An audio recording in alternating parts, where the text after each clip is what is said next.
When I was 13 years old, I wrote a book called God Gave Me Voice. I wanted to please my parents so bad. This book, oh my God. This book is about a little deaf boy living in, for some reason, 1987 in, hold on, I'll tell you right now, West Virginia.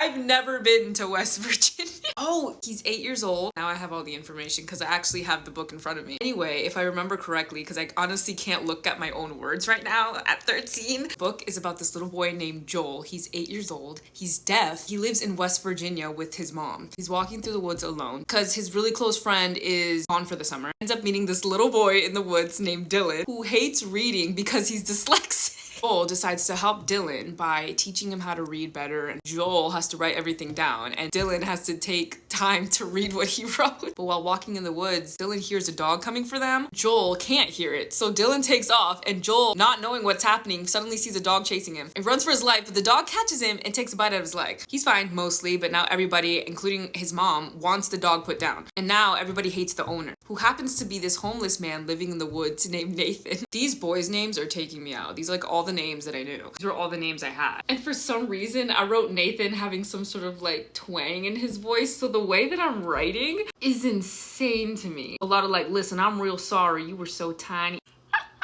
A lot of y'all, a lot of real slow, a lot of ain't. I'm sorry, I was 13. A lot of this here's Joel, like, oh my God. So they discover that Nathan actually knows sign language because of his grandma. So they decide to become friends with Nathan. And Nathan lives with his dog in an abandoned house in the woods because no one will rent to him because of what his dog did. But the town doesn't know that they're friends. So basically in the story, because Nathan is so outed by the community, Dylan and Joel decide to give him church services themselves. And then they do this cute thing where they get together and they try to give him the word. By the way, the dog's name is Dibs, which I think that's the most cleverest thing I've written so far. Oh no, he goes on to explain why the dog is called Dibs. Eventually, because Nathan is homeless, Joel invites him over to his house for dinner.